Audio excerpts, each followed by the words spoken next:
all attendees in listen-only mode. Good. It's 6:54 p.m. This is the meeting of Somerville Historic Preservation Commission on April 21st, 2020.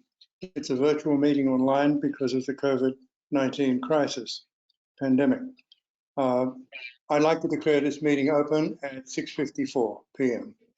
And with that, what I'd like to do is ask Sarah to provide some explanations as to the meeting procedures for tonight.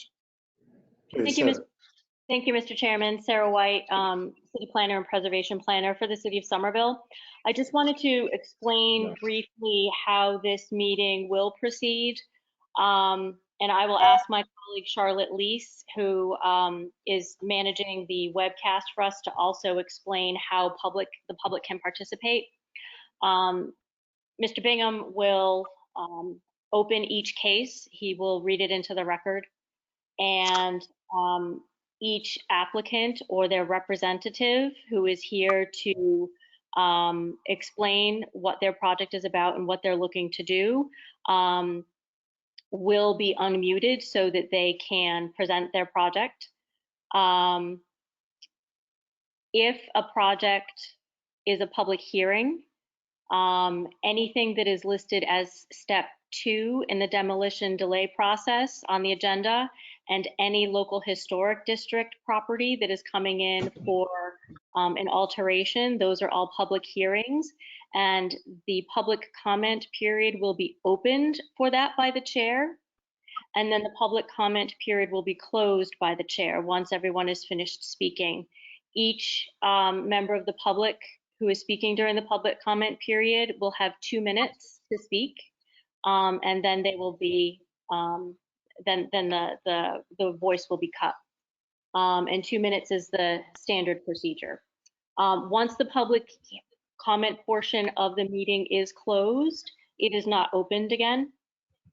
What I will ask is Charlotte Lease to, if you would kindly explain to everybody, Charlotte, what they would have to do in order to indicate that they would like to make a comment on a case, and also remind people that they will need to unmute themselves, or that we unmute them, and then they have to make sure they're unmuted on their end. If you wouldn't mind, Charlotte.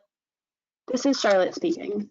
So for members of the public who would wish to make public comment on a public hearing, the method to do that is, if you look on your control panel where it shows all of the GoToWebinar information, on the left side of the control panel is a small bar that has probably 3 or 4 icons on it. If you look at the bottom icon, that icon is a little raised hand. If you click on that icon, it will notify staff, myself and Sarah White, that you wish to speak. We see a little notification that you have quote unquote raised your hand, and we can use that to unmute you one by one so that everyone can be heard and speak for 2 minutes to have things proceed in an orderly fashion.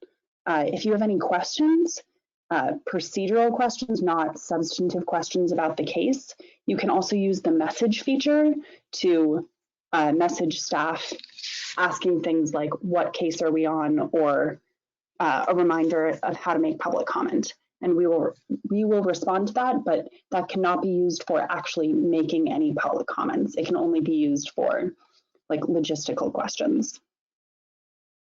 Thank you, Charlotte.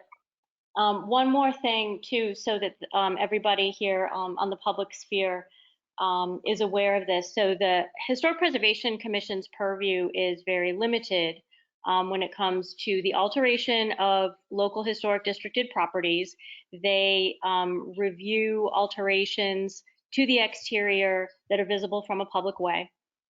When it comes to demolition cases, I think that most people are probably used to going to the zoning board and planning board for design and massing and things like that, and what a building will look like.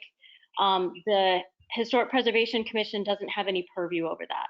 They have no purview over how a new building will be designed, how it will impact the zoning codes, or what the zoning code impacts are on that, anything about violations or any sort of developer protocol. They don't have any purview over that. So I just want to bring that up to everybody beforehand so that everybody is aware.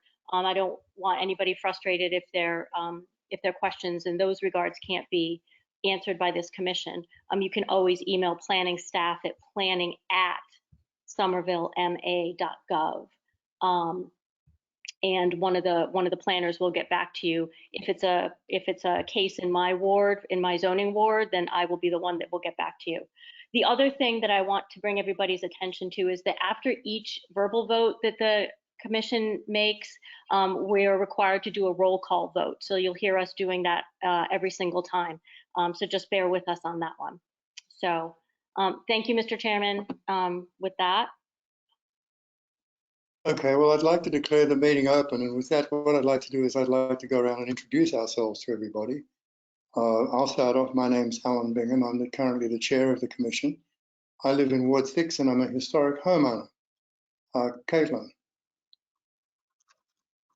You're next. Sure. Hi, everyone. I am Caitlin Hart. I'm the architectural historian member, and I'm a resident of Ward 2, and I'm going to pass it off to Dick. Hi, I'm Dick Bauer. I'm an attorney, and I was trained as a city planner, and I live in Ward 3. Eric. I'm Eric Parks. I'm an architect. I live in Ward 3. Ryan. I'm Ryan Falvey, a resident of Ward 2. Adam. I'm Adam Wiley. I'm a construction manager, project manager, and resident of Ward 2. And Robin. I am the Realtor member of the board, and I am also a historic homeowner in Union Square. And staff tonight is represented solely by Sarah White from the city. Well, with that, what I'd like to do is I'd like to start off with the first case. The first case is for a certificate of appropriateness, HPC 2019.05623 Chester Street. The applicant is Tamar and Jason Brown. Are they here with us? They have requested a continuance to a later date. Okay. Well, I'd like to put that to a vote of the commissioners. All those in favor of continuance, please say yay. Yay? Okay. Hey, Yay. Okay, we'll go through just the roll call for Sarah. That's Correct. Caitlin, Dick, Yay. Ryan, Yay. Eric, Yes. Adam, and Robin. yes. Yay. Okay. The next case then is HPC.ALT 2020.03, which is 204 Morrison. Are the parties here for 204 Morrison? Yes, that's Ronald Dennison. Charlotte? He is unmuted. Yes, I am here. Hi, Ron. Hi. Okay. Would you like to tell us a little bit about this, please? Yes. There is a sign on the building, 204 Morrison Avenue. And I think you have, I assume that you all have the report from Sarah. And it is, the sign is for our business, which is a bed and breakfast, since we have a historic bed and breakfast. And it's necessary for several reasons. One is for advertising purposes, and another is so that people do not go to neighboring houses looking for it and bother them, which is very annoying to the neighbors. And at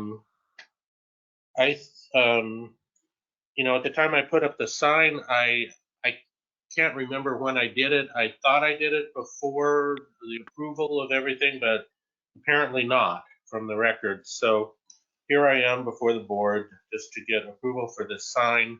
I think it's fairly innocuous as far as taking away from the character of the building. And you know, if you read the staff report, it is, you know, it pretty much meets the guidelines for a sign. So I'm just looking to get, you know, official approval for this. Yeah, Anybody you are have any aware questions? that signs do need the approval of the city before they go up. Okay. And anyway, with that said, Sarah, would you like to read us a staff recommendation? Sure, and unfortunately, I don't have two screens like I normally have at work, so some of it's in front of me and some of it's not right in front of me, but on the tip of my tongue. So as Ron mentioned, this is essentially an ex post. Would you like me to read the recommendation out then? No, that's okay. That's okay. I know enough. I remembered enough. But thank you. So as Ron was saying, this is really an ex post facto approval of the sign. It has been up there for several years, but somebody in the neighborhood mentioned it. And then when we saw that it hadn't been part of the original approvals by the HPC or at the time, we knew that procedurally we needed to come in to rectify the procedural imbalance. So my recommendation is that the sign that is currently there be allowed to stay, and that, you know, if Ron needs to go and get like an ex post facto building permit or anything of that nature, that just gets taken care of. But other than that, when the sign is changed out to something new, it comes back to the commission for reapproval, unless it's of course the same sign that is being put back up just in a newer, newer, fresher form. Yeah, Mr. Dennison, the way it's actually worded is that any building permits needed to install the sign shall be obtained if needed, even retroactively. And as Sarah said, any changes to signage on this building are subject to the review and approval of the HPC prior to ordering and installation. Does that make sense to you? Yes. Okay, I'd like to open this up for discussion with the commissioners to see if the commissioners have any thoughts on this.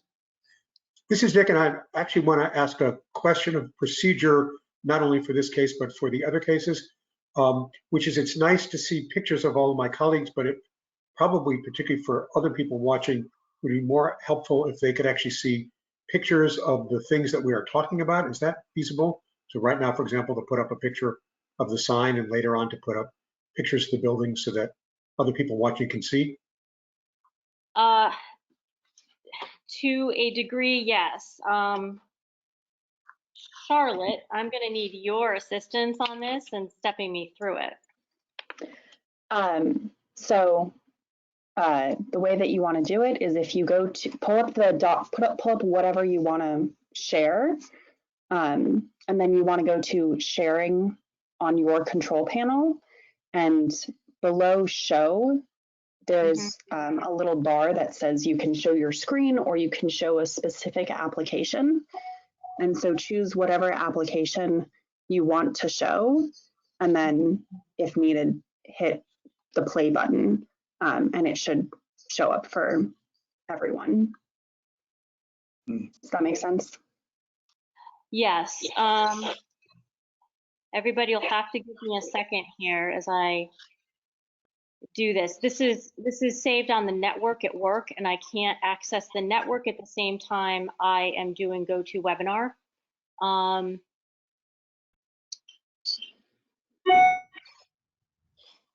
actually have it, but I didn't print it out, so I can't actually show it on the screen. While Sarah's working on that, should we have commissioners comment as if they have comments? Please. This is Dick. So since I threw that monkey wrench in, I'll go first. I'm happy to go first and say I think that the sign is fine, and I would support approving it on the condition that the applicant also get whatever permits he needs from the city to have a sign. This is Robin. This is Robin. I don't think the sign is at all appropriate for the building. You know, we see many historic inns and things like that that would have a painted wooden sign, and not necessarily anything affixed to the building, particularly not in a way that's obscuring architectural detail of the building. So I would think it would be much more appropriate and attractive for the business to have a wooden sign installed in the yard or something like that, as opposed to a canvas piece with grommets, affixed to the structure.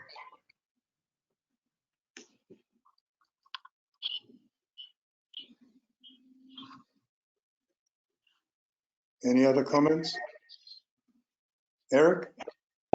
Yeah, my view is it's not a very attractive, appropriate sign. On the flip side, it's very ephemeral. It's a piece of fabric that's sitting there, so it's not. Its temporary nature is less egregious to me because it's something that can be taken off quite easily. But it does have a bit of the look of, grand opening kind of sign there. And I don't remember what our guidelines offhand say regarding signs, but if it's metal or wood, but I'm not a big fan of it. I think I'd probably grudgingly say fine, leave it, because it's going to be gone at some point in the not distant future with a better sign, I hope. If I could jump in really quickly, the guidelines don't say anything regarding, metal. They don't specify a metal. Excuse me, they don't specify a material. This is what happens when you're trying to search for something and talk at the same time. They don't actually specify a material, but if you take a look at the staff report, it's laid out the different criteria regarding signs that are spelled out by the guidelines. Yeah. For instance, it says new signs, marquees, and awnings should not detract from the external form of the building, nor obscure any architectural features. New signs, marquees, and awnings should be of the size, material, shape, and color consistent with the building and its current use, and should also be consistent with other signs and buildings along the street. And they should be applied to the face of the building and attached in such a way that they can be removed at a later date without damaging the material to which they're fastened. And that all signs added to the building should be part of a single signage system or reflect the design concept appropriate to the specific features of the original architecture. And while I agree with what Robin is saying, I think that because this appears to be a sign that's been up there for a while and is a little bit temporary in nature, being of a fabric type of a material, that the possibility for it being replaced by something that's probably more appropriate sometime in the future would probably, these guidelines would apply. That's but it would seem that if this was put up 3 years ago, that it's a temporary sign that's being used in a permanent fashion. Yeah. And it does not, in its design or coloration or anything, relate to the architecture of the building, the color of the building, etc. The square shape, is not repeated anywhere in the architecture. The coloration is not repeated. It's not consistent font with the lettering above the doorway that describes the inn. So it does, as Eric pointed out, have a more grand opening temporary feel, but where this has been in place for years, it seems that it's. Can I interrupt one thing? It is actually the same font as the sign above the doorway, just FYI. And is it the same coloring? Sorry, can I interrupt really quickly? Before anybody speaks, even if it's just like a back and forth, could you each identify yourselves, please? Because for the recorded version of this, that'll be necessary.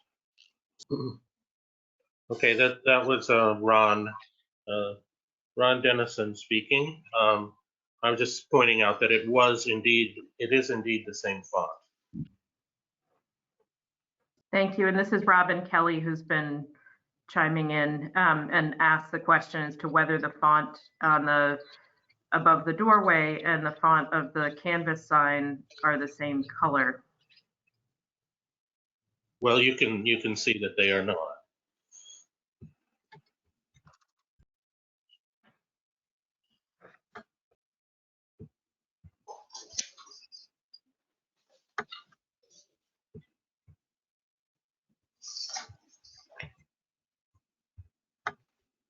Okay, Ryan, Caitlin, thoughts?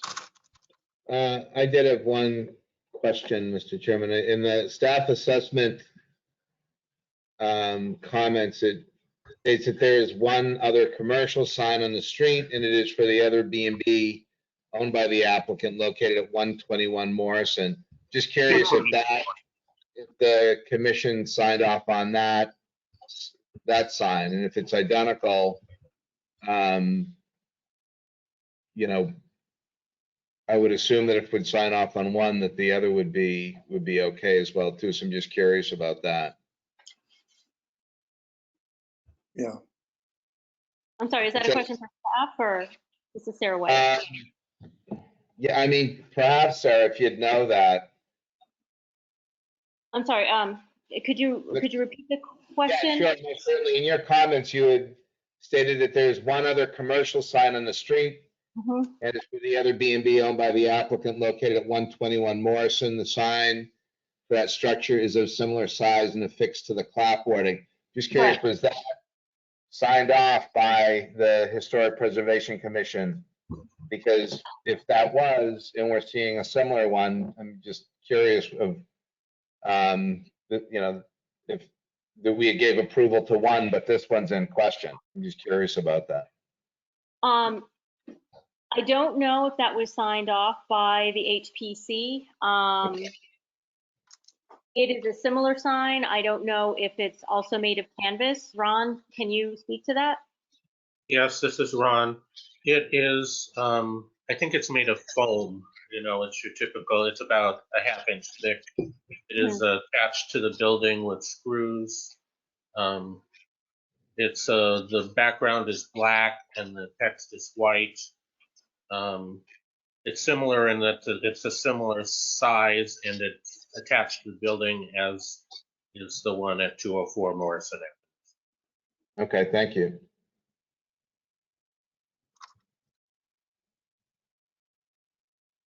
Adam, Caitlin, any thoughts, inputs?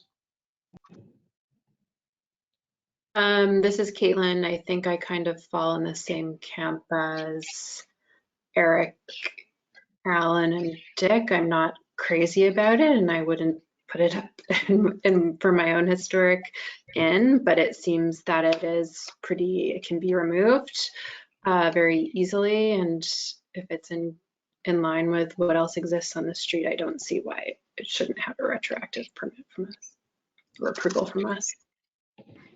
So, hi, this is Robin Kelly again. And Ron, if you would correct me if things have changed, but the sign that's visible on the Morrison Ave Inn across the street, as seen on Street View, is rectangular in shape.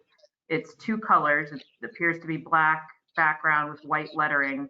And it is affixed to a portion of the building near its corner that is just where it's just over the siding. It's not placed over any architectural detail of the property.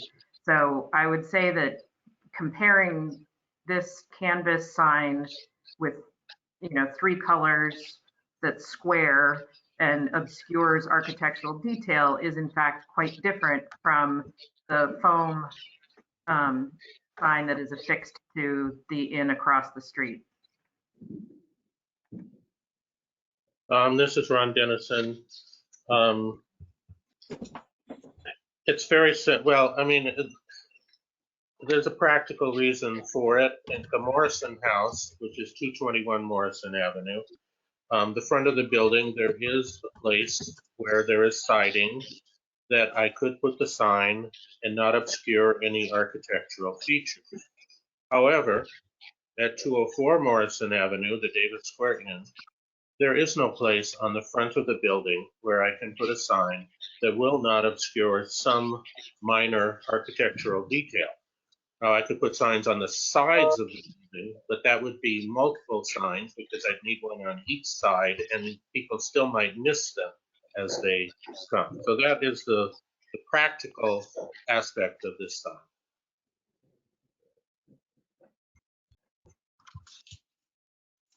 What if you were to, so Derek Parks here, what if you were to put the sign on a, or one like this on a, it's separate, like forward of the house on a post? So at least it reads as a separate entity with more distinction. I don't think there's anywhere in the front where I could necessarily put it. I'd have to think about it from an architectural standpoint. And if I put it on the side, then not everyone would be able to see it who would need to see it. It's possible. I mean, you know, I don't really want to spend a huge amount of money on this sign. This is, you know, our business has had, you know, 0 occupants for the past month. We can't really afford at this point to spend $1,000 on a sign. So, you know, that's another aspect of this.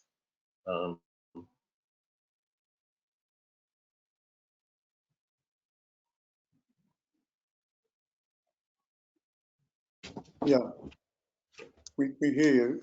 Adam, do you have any thoughts on this? No, I think I agree with comments that it certainly could be better, but I'm not seeing anything in the guidelines that would really allow us to reject it, other than we might not like the way it looks. So I think for that reason, I think it's hard to retroactively reject this. You know, I do think there are things that could be done to make it look better, but yeah, I think I just agree with what everybody else has said in those regards. And this is Sarah White again. I trust everybody can see the image now of the Davis Square Inn sign that I shared. No? Yes. Okay, good.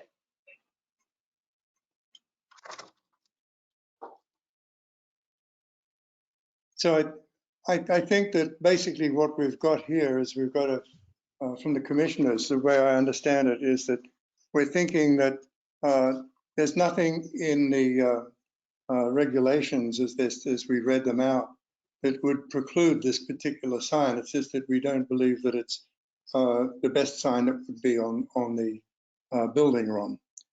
So I think from my perspective, what I'm thinking is that I think I'd like to see it be approved retrospectively. But I think that in future, when you come to replace the sign, I think that we'd like to have some input into what that sign looks like. Does that make sense to you? Yes, So, I understand. This is Ron. I understand what you're saying, absolutely. So I think that if we approve it retroactively, then what it would be, it wouldn't set a precedent that you just replace it the way it is, but you'd come back to us for another review on the signage. Does that make sense? Well, I can do that, yes. How do the commissioners feel about that as a suggestion? Good. I think it's a good idea, Alan. Not with me. Robin? This is Dick, and I agree with that, and I should be clear that I do agree with the comments, particularly Robin's, about the sign is not as appropriate as it could be, and I would encourage you, Mr. Dennison, to come back to us with signs, perhaps even for both buildings, that would be historically appropriate for them to replace this sign. But I also understand that these days are not a good time to be asking you to shell out money when you don't have any guests. But do come back when you're financially able to, and together we could perhaps get some signs that would be good for your business and be more satisfactory to us. Okay, this is Ron again. I appreciate that. Thank you. Okay, then, well, is there anybody in the public who would like to comment on this? This being a public meeting. No? Okay, hearing nobody, I'd like to close that section of the public meeting. And I'd like to, Mr. Chairman, just one second. You can't actually hear if somebody says it. They have to actually electronically raise their hand to Charlotte, and she's the only one who yeah, can see that. but Just I'm wanna not make- seeing it. I have, this is Charlotte speaking. I am not seeing anyone raise their hand or otherwise indicate that they are interested in speaking on this matter. Okay, thank you both. Okay then, well, what I'd like to do is put this to a vote. This is to approve retrospectively the sign, provided those conditions are met. And those conditions will include the two that I cited, plus that if the sign is to be replaced, or when the sign is to be replaced, that the applicant will come back before the Historic Preservation Commission to review possible signage. Okay, all those in favor, say aye. Aye. Okay, we'll do a roll call. I'm saying aye. Ryan? Aye. Eric? Yes, aye. Dick? Aye. Caitlin? Aye. Adam? Aye. Robin? Nay. No. Okay. Oh. Okay. The motion is carried. So, okay, Ron, does that make sense to you? You still there? No. Okay. My apologies. I hadn't muted him. He is now unmuted. Okay, yes, it makes sense. And thank you all very much. Okay. Thank you very much. We'll move on to the next one now. The next is HPC or 2020.05 56 Vinyl Avenue. The applicant is Mr. Andrew Brandt. Is the And- applicant? Hi, sweetheart. They are, and Mr. Chairman, it's Andrew Brandt, and we also have Jocelyn Siegel and Jody Siegel. Okay, they're down here being the owners. This is Charlotte speaking. They are all unmuted.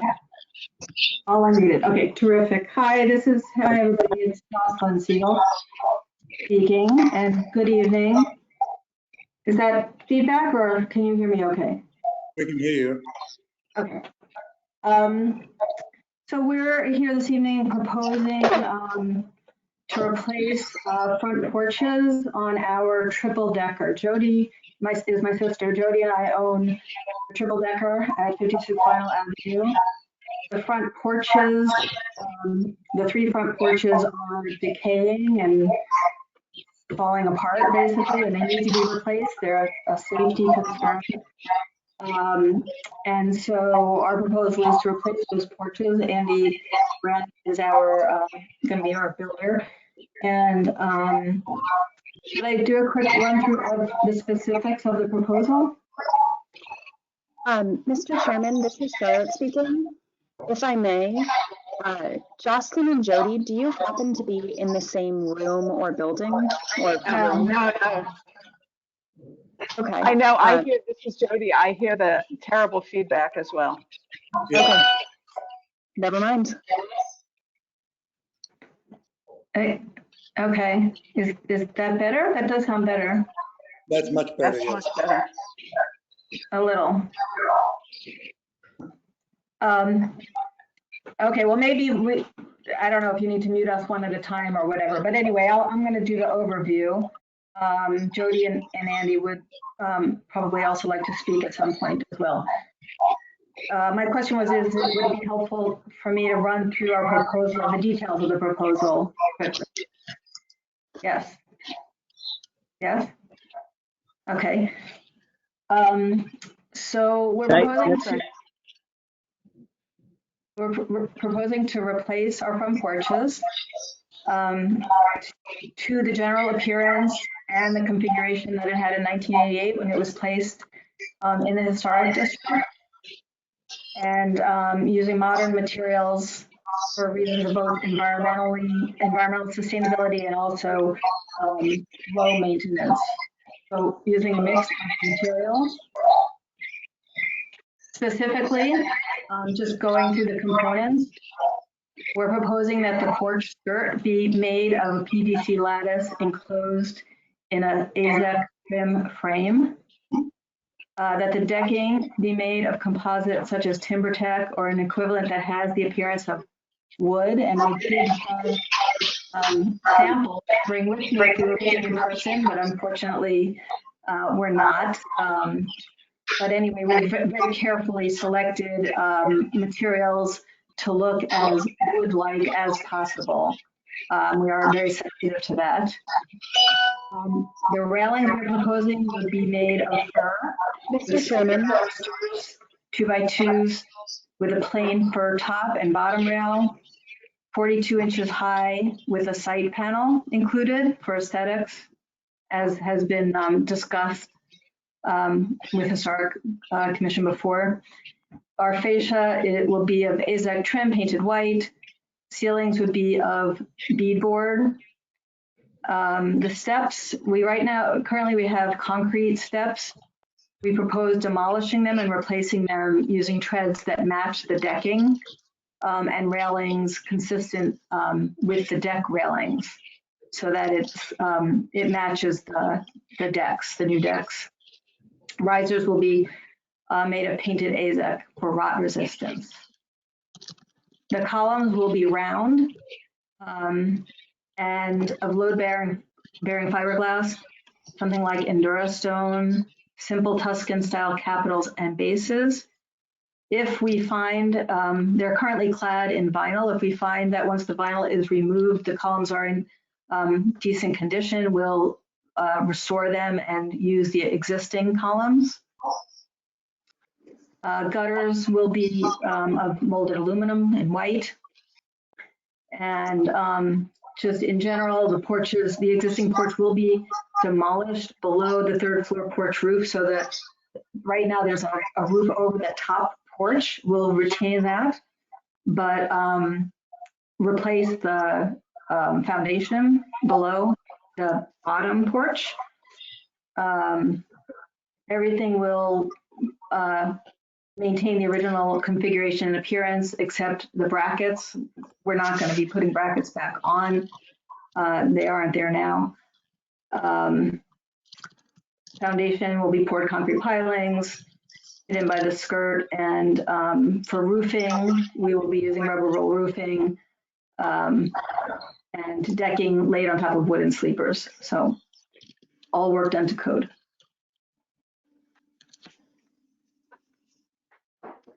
Okay. This is Jody. I just also want to point out something erroneous in the staff report, which is on the last page. Thank you, Jody. I was going to get to that. It's Sarah White. Number 3. Okay, good. Thank you, Sarah. Yeah, that's okay. Sorry. When I get to my recommendations, I'll definitely grab that. Okay, good. Chair Bingham, while there's a pause, if I may also ask this set of applicants and also all future applicants that while you are unmuted, please self-mute yourself. If you are not talking, you'll be able to mute and unmute yourself, but if you are unmuted and not speaking, your computer can sometimes pick up feedback, and that's what we were hearing. So if you are the applicant, you will be able to unmute yourself, but please self-mute if you are not actively speaking. Thank you. Okay, thank you for that. Could we have a staff recommendation and report on this, please? Yes, Mr. Chairman, thank you very much. So based on the extensive information that has been provided by the applicant, I have kept my recommendations short. If you look on the last page, I have them highlighted here. Essentially, I am recommending approval of the project as it is, as it's been presented, even though there are man-made materials being used. As I've highlighted in the report, what we've tried to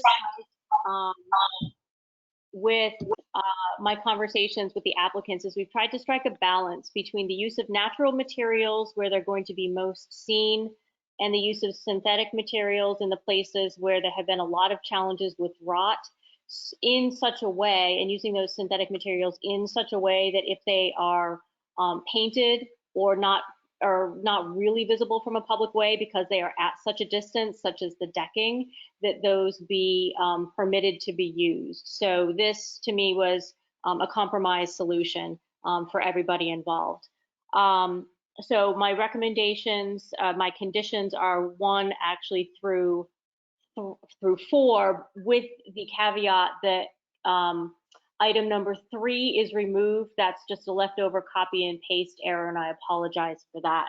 What I will be planning to attach to the decision that comes out of this, should you approve my recommendations, is I will attach the scope of work that was read out by Jocelyn, and that also appears at the beginning of your staff report, so that it is very clear to us in the future in preservation planning, as well as to ISD, specifically what the parameters of the project were.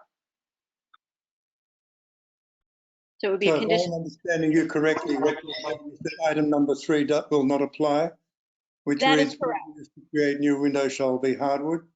That's correct, because there's no new window that's being created. That's just a leftover copy and paste from another report, but everything else there stands. So there, instead of being 4 items, you have 3 items then. That is correct. Okay, got it.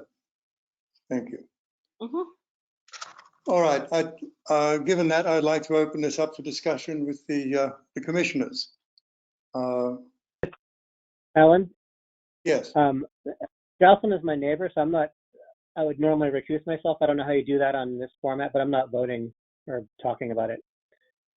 Yes, thank you very much. This is Sarah White. You would just need to say that you are recusing yourself from this discussion and vote. Okay. thank you, Eric. This is Adam Wiley. I wanted to ask a little bit more about the brackets. Reading through the report, I think I saw that they have been removed over the years. And I think I saw something else that said if they were discovered during demolition, they'd be photographed. Is there any current evidence that there may be any brackets remaining or covered? Because I guess my one thought that I would disagree with a little bit was that I think from the original pictures, the brackets really add a lot of architectural detail and historic significance, and I would question them not going back. So I wanted to, I guess, 1, see if there's any evidence of them there, and then also hear about your reasoning for not putting them back. Andy, I think that one's for you. Hi, can you all hear me? Yep. So I'm Andy Brand. I'm the contractor on this project. I think the brackets have disappeared when the siding was put on. I think they were knocked off. I think the best that we could hope is to find a kind of ghost of the bracket, so that we would know something about the spacing and about the width, but we wouldn't really know anything about the depth. We'd have to rely on the pictures for that. I think the reason it's purely a cost thing. I think the cost to fabricate these brackets, a fair number of them, reattach them, is somewhat considerable in a project of the scope, and I think that's the only reason. It's not that we have any objection to them. Certainly, if in the course of our demolition we pull siding off and discover something about the brackets, we'll try and capture whatever information that we can. But I think actually our best source of information about the brackets is the picture that we have from 1988 or whenever it was. Okay, and my only follow-up question, I can't tell from the current picture, for the 1988 one, the bracket kind of echoed the porch with the cornice of the building itself. Are they still any evidence on the building, or are those also removed too? I can't quite tell. I think they've all disappeared. Okay. All right. Yeah, Well, I guess there are no brackets anywhere. And there was actually, we discussed that it might actually look odd to replace the brackets in the front porch area when there aren't any in the rest of the building. Yeah, I took a drive past Adam and I didn't see brackets, so I really don't think brackets are there anymore, frankly. Okay, I think it's a different matter if they're not on the building itself. I agree, just putting them on the porch probably wouldn't make sense. If the reverse were true, I think I'd like to see them on the porch, but if they're gone altogether, that's so be it. Dick, Ryan, any thoughts? Dick, you're muted.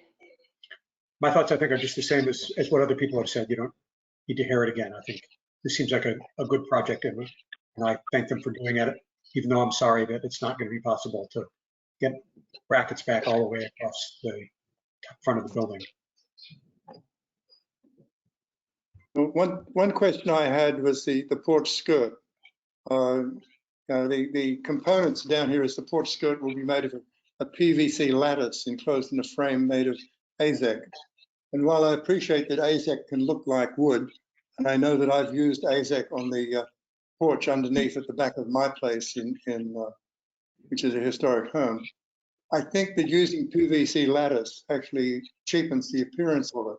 Have you considered using mahogany lattice instead of the PVC?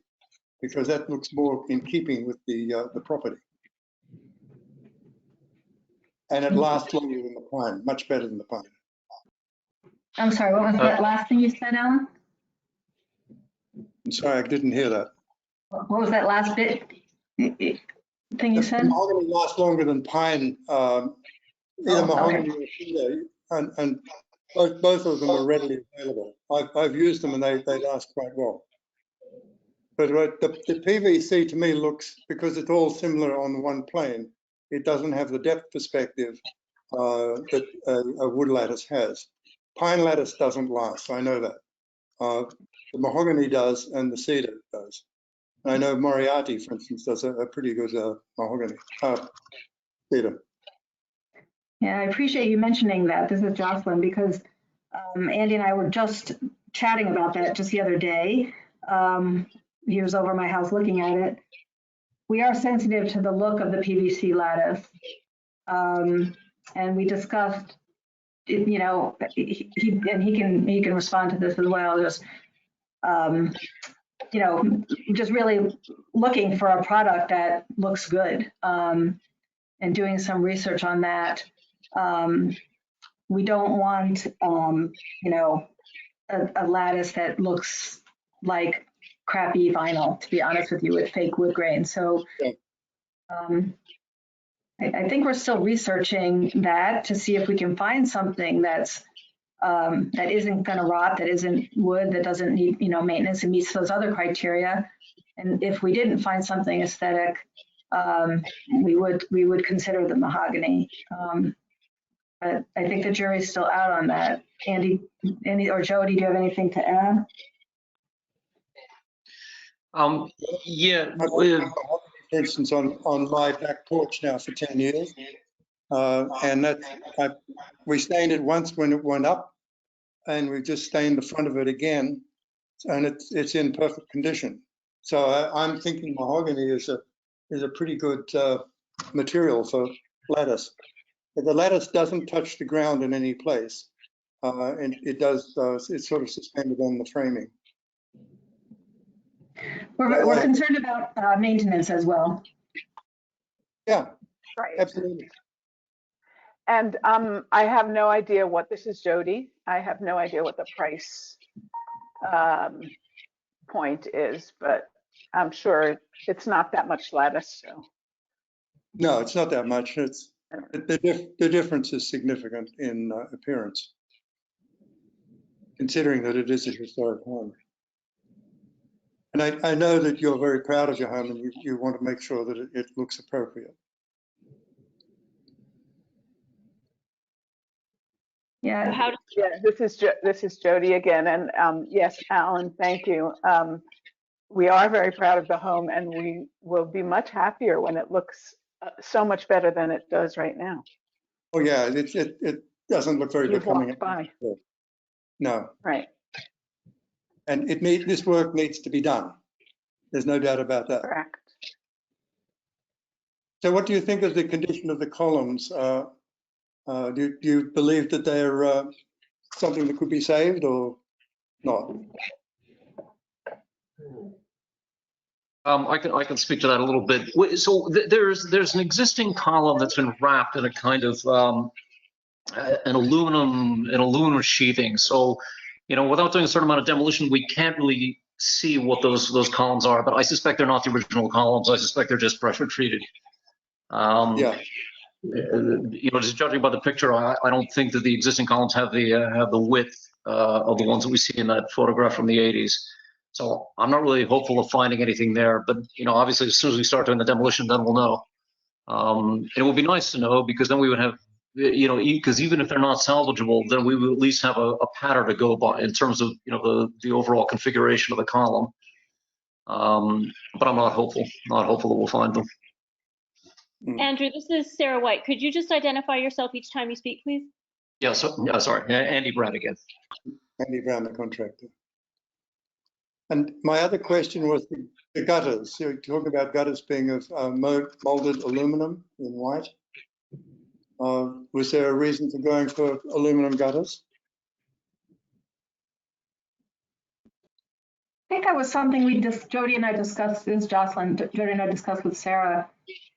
I'm not sure what the considerations are there. Alan, if you could say more about that, or Sarah. I could step in. Yeah. Mr. Chairman, so Sarah White, City of Somerville. So there are a few options for gutters, right? There are wood gutters, certainly, that could be lined with zinc or lined with lead. And there is a significant amount of upkeep on them. We don't have a profile of what the original gutters would have looked like on this house were they actually installed.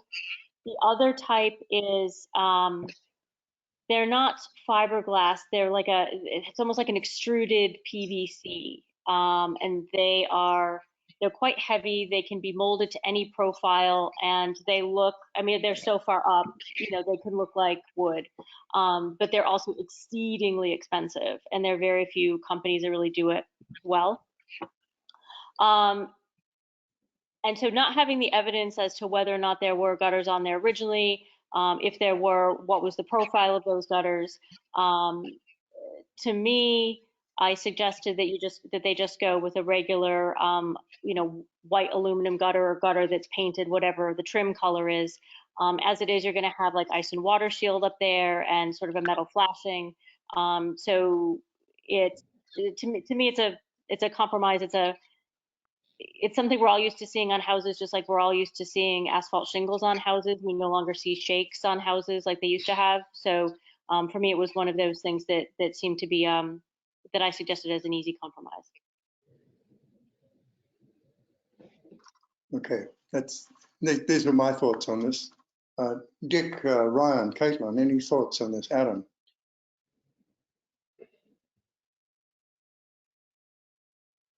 Dick, you're muted again. This is Dick, and I would share Sarah's thoughts on this. Ryan? I'm fine with what is proposed.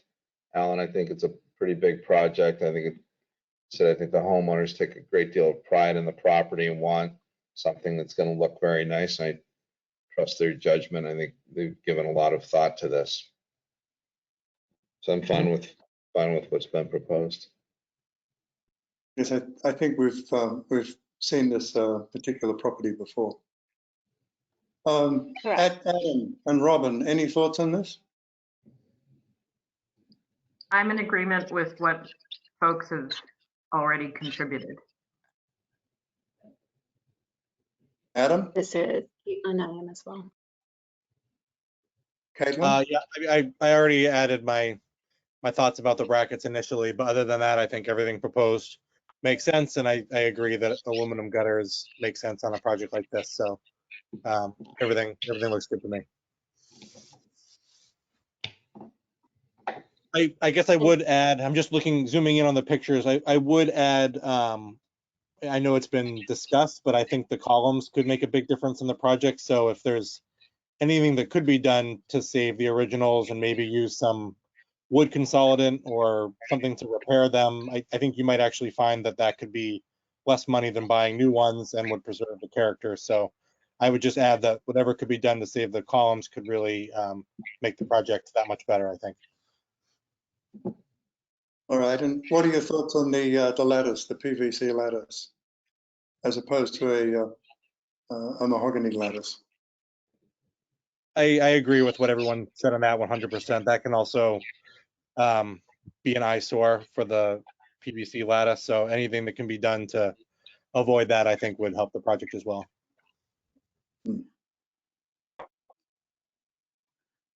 Mr. Chairman, may I?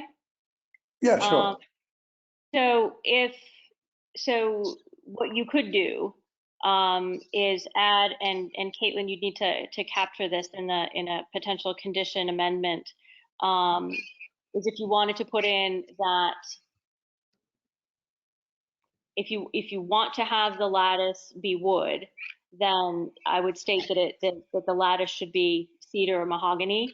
If you just want to leave it as an option for the applicants, then I would say that, shall do best efforts to use mahogany or cedar rather than PVC. And it sounds like that from where Adam is coming, an approach might be that, best efforts to save the original or later appropriate existing columns. So those would be my suggestions for condition changes if that's what you wanted to consider. Yeah, well, I would suspect, as Andy Brown, the contractor, mentioned, that if they could save the columns, that that's something that they'd probably want to do for financial reasons, if for no other reason. And that might also realize a saving that will allow them to look at any incremental cost on the wood mahogany lattice. And as I think one of the applicants had noted, that the marginal cost difference between the two is probably not very much, given the small amount. So how does the commission want to approach that condition? Well, perhaps the way that Sarah has presented it would be appropriate, because we don't know exactly how much it is and what that differential is exactly. But if you were to look into that, and if it was a minimal differential, would you consider doing it?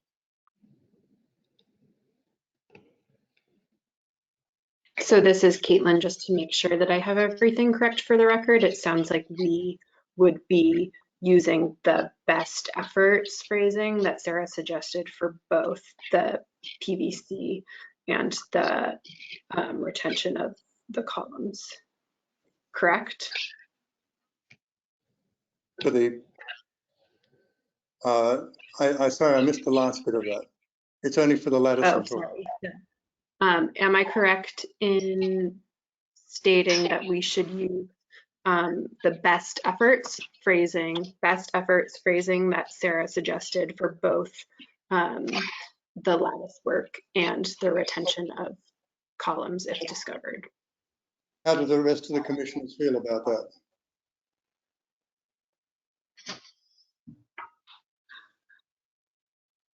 This is Dick. I'm fine with the best efforts language that Sarah suggested. I'm fine with that as well. This is Robin Kelly. Great, thanks everyone.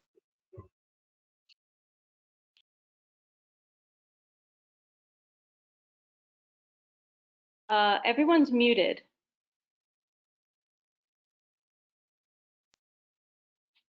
All of the, this is Charlotte speaking, all of the applicant team are self-muted, so they can continue to unmute themselves if they have anything to say.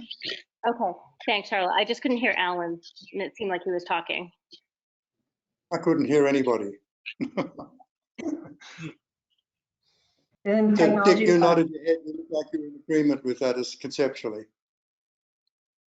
Yes, I'm fine with that. Okay. Then is there anybody from the public who would love this being a public meeting would like to comment on this? As a reminder to members of the public, I'm not seeing anything, but as a reminder to members of the public, you should be raising your little virtual hand if you would like to speak at this point.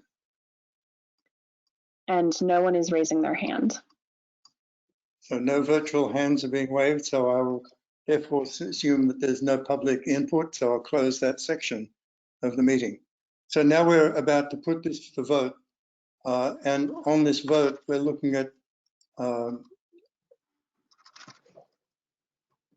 where are we? We're looking at an alteration which we're looking at is a conditional. Where are we? Sorry, folks, I'm just looking at where we are.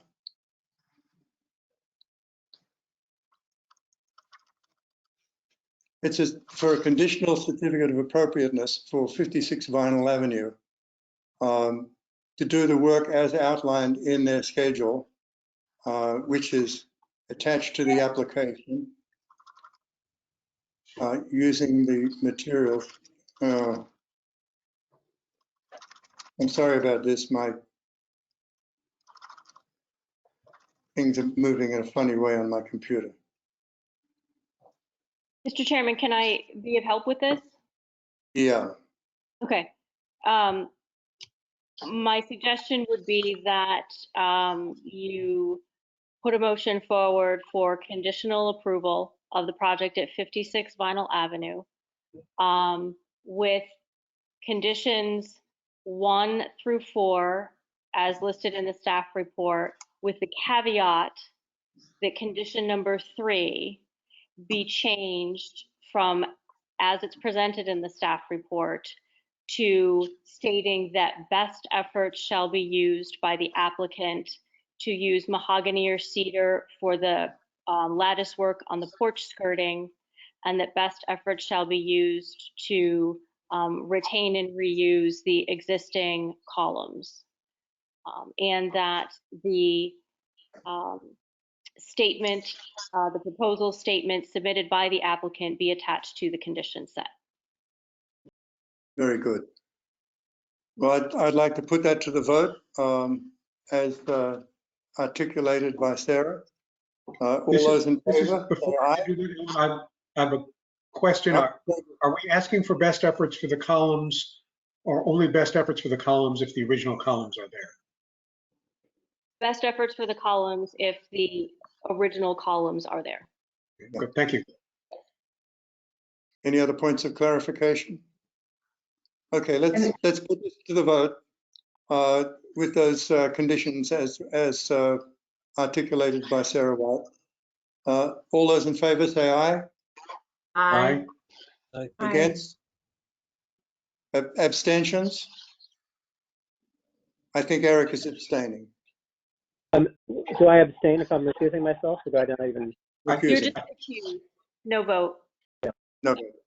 Okay, so that's not an abstention. That's right. He's just not voting. He's totally recused. Okay, the roll call, I'm saying yes. Ryan? Yes. Dick? Yes. Caitlin? Yes. Adam? Yes. Robin? Yes. Okay. Good. Does that make sense to the applicants? Yes. Yes, thank you very much. Yeah. Okay. I do have one question. Conditional certificate of appropriateness means when we say conditions, it's those two conditions. It's the lattice and the columns that we make our best effort. It's actually all 4 conditions. It's the first 2, the third one that erroneously mentions the windows will replace with the one that we just quoted about the lattice and the columns, and then the 4th one about sign off. It's all included in the staff report. Okay, so the conditions are like part under your recommendation. That's correct. That's correct. That's correct. Okay. All right. That's terrific. We really appreciate your consideration and attention to this. Okay. Thank you very much for your time and for coming. Thank and good you luck. all. Okay. Thank you. Appreciate it. Have a good evening. Okay, moving along, we have a determination of significance for 26 Hawthorne Street, which is HPC DMO 2020.07. the applicant, Mr. Thomas Matthews. Is Mr. Matthews here? I don't believe Mr. Matthews is, but his agent Garth Goldstein is. If you could unmute him, Charlotte. This is Charlotte speaking. Thomas Matthews is actually here, but I have unmuted both Thomas Matthews and Garth Goldstein to speak on this case. Great, thank you.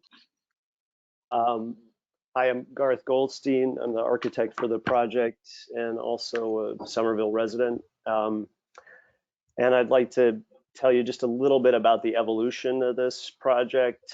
The house, 26 Hawthorne Street, is a 1 3/4 story second empire cottage built, I believe, sometime prior to 1874. It's about 1,400 square feet, occupies a relatively small footprint, about 850 square feet on a 4,800 square foot lot. We started designing the project in the fall of 2019. The owner is a current resident of Somerville, and he intends to make this his primary residence. His ambition is to create a net zero home.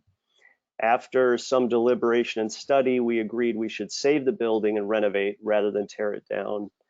I discussed the project with Sarah White at the time. The original plan that we were pursuing, the renovation and addition were to total about 2,000 square feet as designed. The plan was a complete gut of the home down to the exterior structure, including replacing the foundation, the restoration of the building to include appropriate historic detailing. And the interior would be very open, very contemporary. The current yard, which is mostly asphalt, was to be replaced primarily with a small side driveway and permeable pavers and a garden in the back. That was a plan in the fall.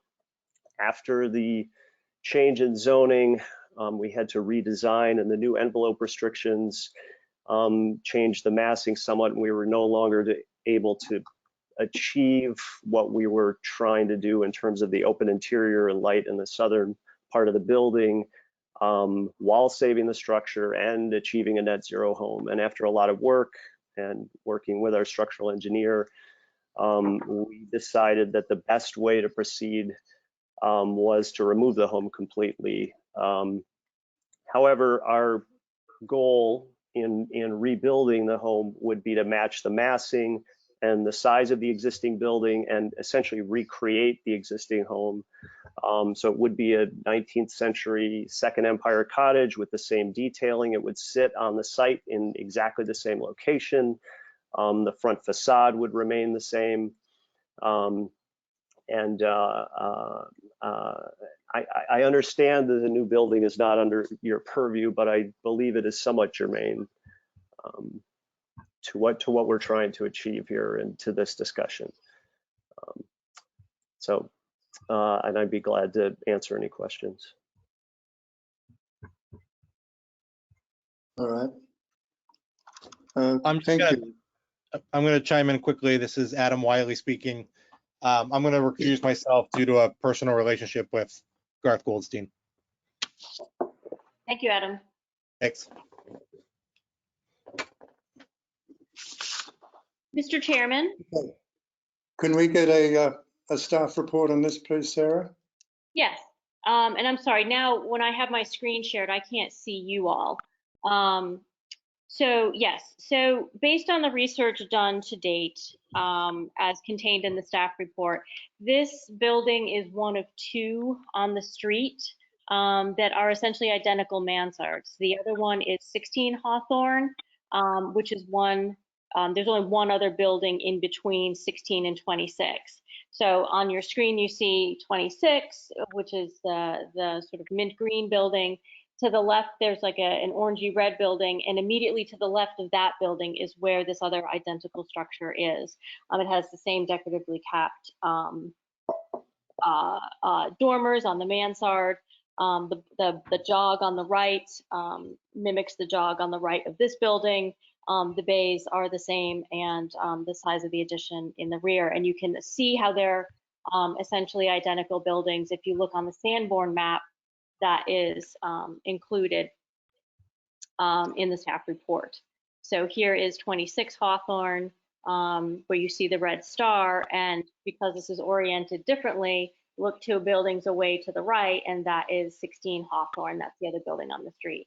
So this building was built around the time that Davis Square was starting to become built up itself. It was in the 1870s that streetcar service and railroad service really started to serve this part of the city. And so what you started to see was you started to see more and more development on the outskirts of Davis Square as Davis Square itself was built up. From terms of integrity of massing and form and exterior details, this structure actually retains quite a lot. I don't believe that the entry portico on the front is original, nor the decking outside of it, and certainly not the steps. Some changes are expected. It is unfortunately clad in vinyl at this time, like many are. It's entirely possible that clapboarding or shingling would be found underneath. But overall, it retains quite a bit of integrity, like I said, of massing, style, form, design. And it is one of 2 on this street that are identical to each other. And then there are no other mansards on Hawthorne Street. So my recommendation is that the structure be determined historically significant. For members of the public that are here, this is step 1 in determining if the board votes it's historically significant. The next step would be for them to vote whether or not it's preferably preserved at their May meeting. That portion is a public hearing. Yeah, so that is my recommendation for now, Mr. Chairman. Okay, thank you. Mr. Matthews and Mr. Goldstein, as Sarah has explained, this is step 1 in a 2-step process where we look at the historic significance of the building based on criteria that we have at hand, according to the merits of it. And if we decide that it's not significant, then you would be free to go ahead and apply for a demolition permit to ASD straight away, or whenever they open again. And if we decide that it is significant, then that would start the process going whereby next month we would look at it again to determine if it would be preferably preserved and what that preferably preserved would mean. It could mean anything from a total restoration and leaving the property in situ and intact, right down to doing something like taking a photographic and sketches and documenting the place before it gets actually torn down. Somewhere between those 2 parameters is something that we would consider in preferably preserved. So with that said, what I'd like to do is I'd like to open this up to the commissioners for discussion. Mr. Chairman? Yep. I'm sorry, I apologize for interrupting. Could I actually make this suggestion that you open it up to public comment first, only because I think I see several people on the attendee list who might be interested in making a comment? Sure. I thought we weren't going to open up the determinations of significance to public. You know what? You are absolutely correct. I apologize. It's not a public hearing. You're absolutely correct. I apologize. That is my mistake. Okay. Go on. Go on. Talk amongst yourselves. All right. So with that in place, I'd like to ask the commissioners if they'd like to buy into this and discuss this particular property and its significance. Mr. Bauer. I certainly am in favor of determining this to be significant, both for the individual character of the building and as part of this larger streetscape that includes number 16. Despite the fact that that this building has vinyl siding on it and a front door hood, which is not original, the building as a whole is intact, the envelope is intact. The shape of it is there, and I think it would be a real loss to have this building disappear. This is Robin Kelly, and I echo Dick's comments. I agree completely. Thank you. Adam, oh, Adam's recused. Eric. But I would agree. I think, obviously, with your intention to replace it in kind is nice, but at this point in the discussion, it's purely focused on the existing building, whether it's significant or not. And I would concur. Its setting, its style, condition are worthy of. I'm a little curious. You mentioned something about the new zoning necessitating its removal, and I didn't quite understand how that played into that. If you could address that, please. Yeah, I wouldn't say the new zoning necessitates its removal. That would be an unfair characterization. We managed through a fair amount of aggressive work to figure out how to design a renovation that would be both net zero and very contemporary on the interior, but maintain the historic character on the exterior. Unfortunately, the zoning changed and we were not able to keep the massing that we employed in our design. And due to the change in the massing, it made it extremely difficult to achieve the same ends that we had originally achieved. And that's when we decided that the best course of action was to try and replace the house in kind with a completely different structure. It became literally an issue of the amount of structure that would have to be replaced was such that it didn't seem reasonable to retain the structure anymore. And that's how we arrived at that. And so I understand that this is just a determination of significance, and I wouldn't challenge that at all. I believe it is a significant building. I'm just trying to clarify that we didn't walk into this thinking, well, let's just knock this down. I think both the owner and I agree the massing is nice, the shape is nice. It's a fine example of Second Empire cottage of the period.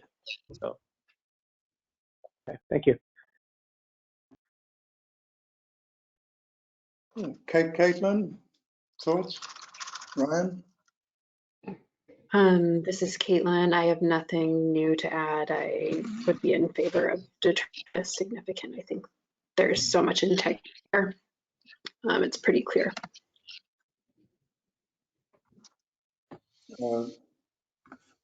Ryan, did you have any thoughts on this?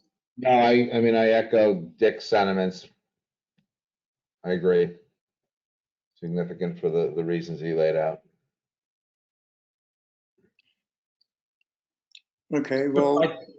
I do have a further thought, which at this point may be slightly premature, but let me put it out. This is Mr. Goldstein, is it, or Mr. Matthews? Is this Mr. Goldstein or Mr. Matthews? This is Dick. Okay. This is Dick speaking. It sounds like the applicant likes the idea of keeping the property and feels like they can do what they want to do, but for changes in the zoning. Now, there are situations in which historic preservation concerns can sometimes trump other kinds of considerations. I don't know whether this is one of them, but that sounds like it's worth exploring. We have done that in the past in other properties.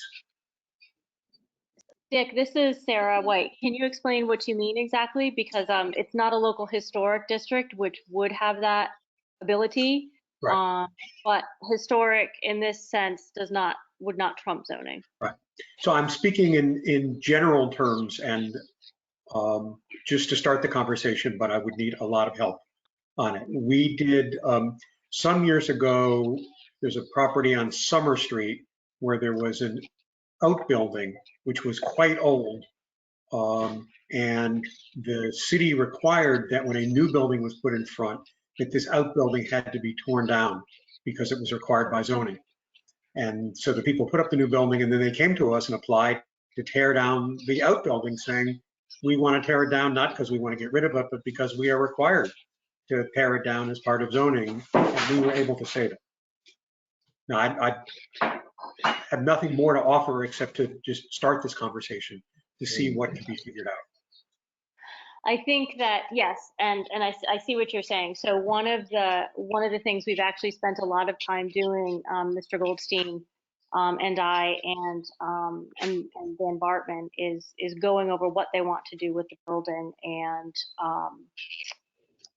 actually what they're looking to do, and from a building footprint, what they think they want to do. We don't have any plans that have been submitted yet or anything of that nature.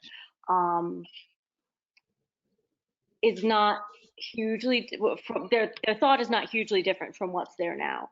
The challenge with zoning is that it is much stricter than it was before. So certain abilities to get relief in zoning don't exist in the way they might have under the previous zoning code. Ideally, we'd like to see the building reused, and that is their thought. That was their initial thought. But, you know, can certainly use that,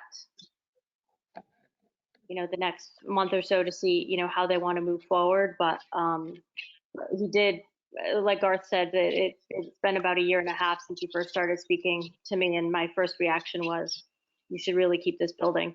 And that's what they started to work on. And then I don't know what has changed for them personally, you know, professionally, economically, or anything like that, nor do I care. And I don't mean to be crass when I say that. I just mean that that doesn't come into what I can take into consideration when I'm advising somebody.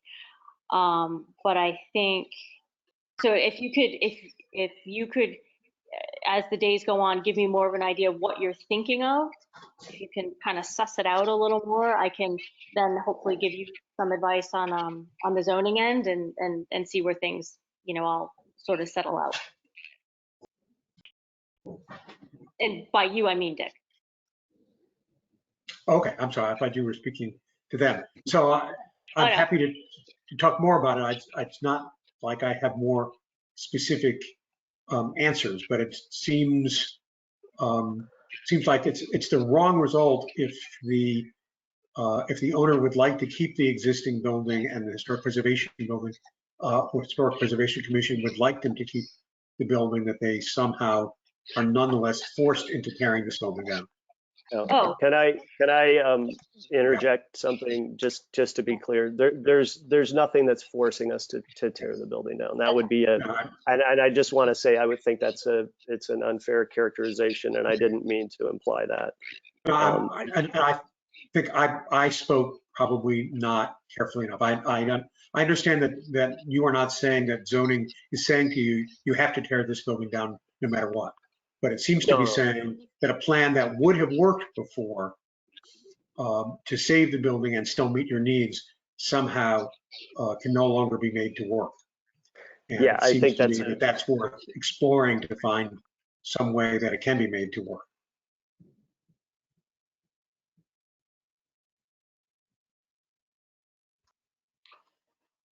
Okay. Yeah, I think that's a better way to put it. Yes. Yeah. Then let's bring this back. We have a recommendation on the determination of significance, and I believe that we can put this to a vote. So let's put this to a vote now, and we're going to vote on the significance of 26 Hawthorne Street.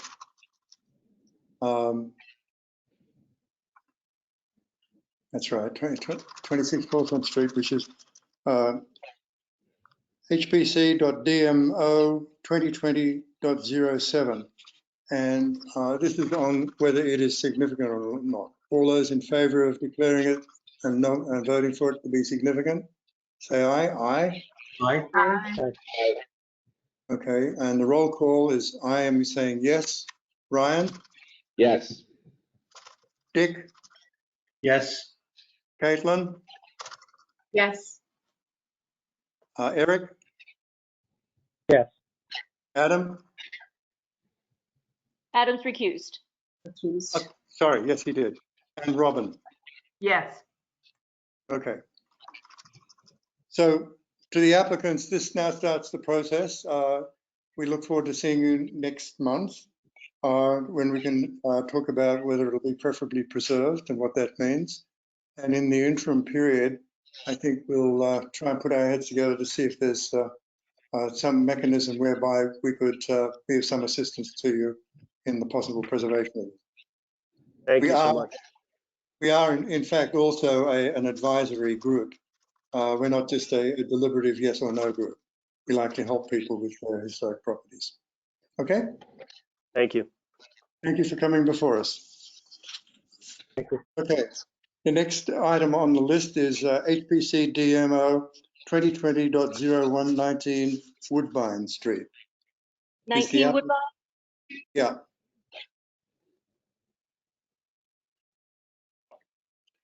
And whoever is here for 19 Woodbine, would you please indicate to Charlotte? Julian Lewis is here. No, I'm sorry, that's for another project. Edwin Smith, Edwin Smith? the representative of the estate of Agnes M. Cameron. I'm not, this is Charlotte speaking. I'm not seeing an Edwin Smith on the list of attendees. We have.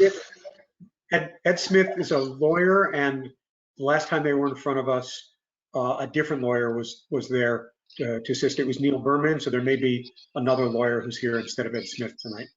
I see Fernaz Bakshi has his hand raised. Charlotte? Fernaz Bakshi his hand is raised about 26 Hawthorne. He has a more logistical question. He's not indicating that he's the applicant. Oh, okay. Fernaz, you can get in touch with me, swhite@somervillema.gov, and I can answer your logistical question for you regarding 26 Hawthorne. Well, it might be a question that could come up when we bring this out into the public meeting as well. So let's see what. Okay, so with that, 26 Woodbine. Sorry. Mr. Chair, one method, since everyone is muted right now, while it is not ideal, we could potentially unmute everyone and ask just the applicant or representative for this case to speak, and then remute everyone else if that is what you would like to do. Or you could unmute one at a time, correct, Charlotte? That is correct. May I suggest that we do one at a time and see if they are here for 19 Woodbine? I will do that. Carol Hovasanian, I'm sorry if I butcher your name, you are unmuted. You can unmute yourself if you are the applicant, otherwise I will remute you in about 3 seconds. Okay, I'm going to remute you. Fernaz Bakshi, you are here for 26 Hawthorne, so I'm not going to unmute you. Garth Goldstein, you were here for the previous case. Julian Lewis, I'm going to unmute you now. Julian, are you the applicant for this case? I'm going to, yes or no? Julian, you're here for 118-120 Prospect, correct? Yes. Okay, we're not there yet. Okay. Mateus Suki, you are unmuted if you're the applicant for 19 Woodbine. Thank you, Sarah. I am going to take that as a no. Nancy Ipanini. How are you going to eat chicken? How are you going to eat that chicken and my chicken tomorrow? Nancy, are you the applicant for My goodness. I'm going to take that as no. And then finally, Philip Sema, are you the applicant for 19 Woodbine? No, I'm not the applicant. Okay, thank you. After going through everyone, it seems like the applicant is not here. So, Mr. Chairman, you may go ahead with your deliberations and determinations and public comment tonight, even though the applicant is not here. Right. Would you like to give us a staff recommendation on this? Yes, Mr. Chairman, the majority of the research that was found for 19 Woodbine Street was really found for the report on historic significance. This was workers' cottage, workers' housing on Woodbine Street. There is a decent amount of streetscape left on Woodbine Street that speaks to that workers' housing. You could argue new information that was provided in the staff report was an image from the Beyond the Neck book written about Somerville. And it's a photo from, let's say, roughly the 70s or 80s of Woodbine Street, not necessarily of 19 Woodbine, but it shows a little bit of that streetscape of the house. Houses like the one in question. They were originally built with a 2-room plan, and they were originally built for the railroad workers. And as we all well know from being at the BNA enough, the railroad goes pretty much right behind the street. My recommendation is that given the rate at which we are losing these houses, that we are also losing them on Woodbine as well. There are several that have come before the commission over the last few years. There still is a streetscape that could be retained. This contributes to that cohesive streetscape. And my recommendation is that it be determined to be preferably preserved.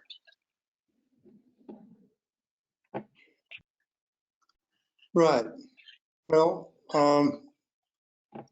I've had the opportunity to go and actually look at this on several occasions, and it's one of a clutch of little cottages that are all basically workers' cottages in that section of the street. And there's probably 8 or 9 of them. But I do notice that the one that's right next door to it is now a vacant lot. I'm not sure what happened to it. It got demolished somehow. Are we aware of what happened to the one next door? Which one? 15 Woodbine? Yeah, Yeah, that had already come before the commission. yeah. I seem to remember it, but I wasn't sure. Yep. It is in quite poor condition, but it is actually an interesting little clutch of houses. And I do notice that all the houses surrounding it have been quite well looked after, and they're in quite good nick. This little cottage is nice. It's got a nice big yard to it. It actually backs onto the VNA. So it's got a nice low backyard with a lot of green space on it. So it's a very attractive small lot.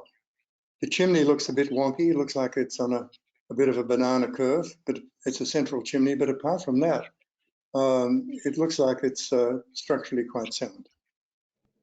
They're my observations of it. So what I'd like to do is I'd like to open this up to the meeting to find out any comments from commissioners. So, commissioners? I'm in total agreement with the report. This place is special for the reasons you've outlined, and I would agree. It should be preferably preserved.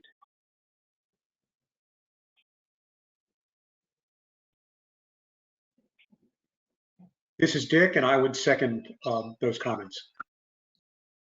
This is Robin, and I agree. Ryan, I agree as well. This is Adam, and I also agree with the report recommendation. All right, and I'm just trying to locate the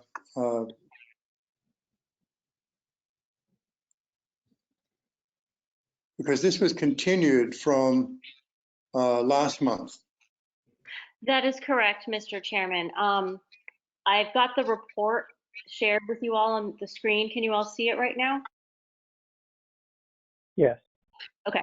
So if you look at the note underneath the meeting summary, it says due to logistical challenges created by the COVID-19 pandemic, the applicant and HPC mutually agreed to continue the public hearing on whether or not the structure should be preferably preserved from the originally scheduled HPC meeting date of March 24th, 2020 to the April 21st, 2020 HPC meeting date.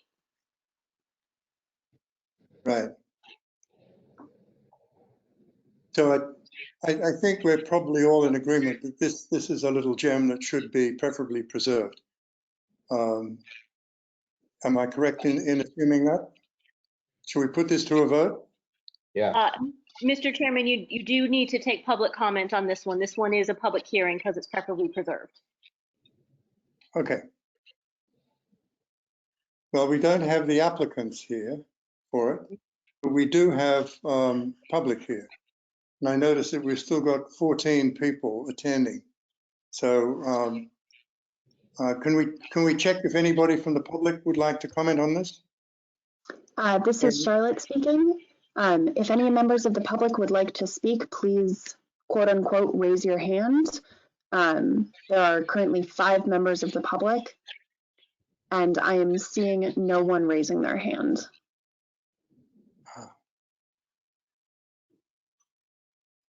All right. Well, if nobody is raising their hand, then I'd like to declare that section of the public meeting closed. And we'll put this to the vote. And we're going to vote on preferably preserved of 19 Woodbine Street. And all those in favor say aye. Aye. Aye. Aye. And the roll call is Alan, yes. Ryan? Yes. Dick? Yes. Caitlin? Yes. Eric? Yes. Adam? Yes. Robin? Yes. Yes. Okay, thank you. Mr. Chairman, do we now need to vote on findings? Yes. And I think the findings, we still have the same findings from last. Do you still have the findings in front of you, Sarah? Let me pull that up. Give me 1 second here, sorry. Yeah, I can't find those findings. That's okay. Can you see that? Can you see my screen? Yeah. Yes, okay.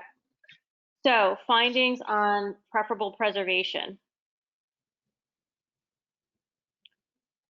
So this first section was also included in the significance report. Nothing has changed. And this is what significance it has. My assessment is local significance, visibility, and scarcity or frequency of this type of structure in the city. And upon consideration of above criteria, would it be detrimental?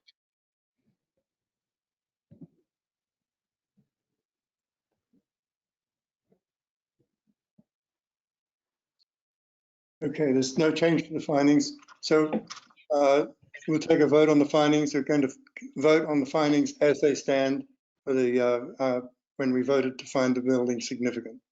All those in favor, say aye. Aye. Aye. And the roll call, me, Alan, yes. Ryan? Yes.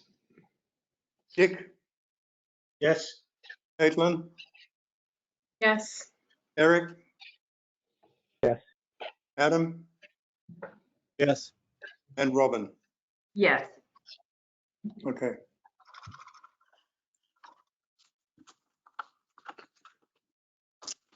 So moving along, we have HPC DMO 2020.02118 to 120 Prospect Street.